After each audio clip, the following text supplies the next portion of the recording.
خلق الإنسان من صلصال كالفخار وخلق الجان من مارج من نار فبأي آلاء ربكما تكذبان رب المشرقين ورب المغربين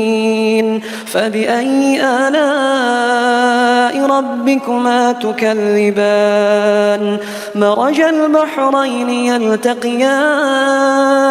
بينهما برزخ لا يبغيان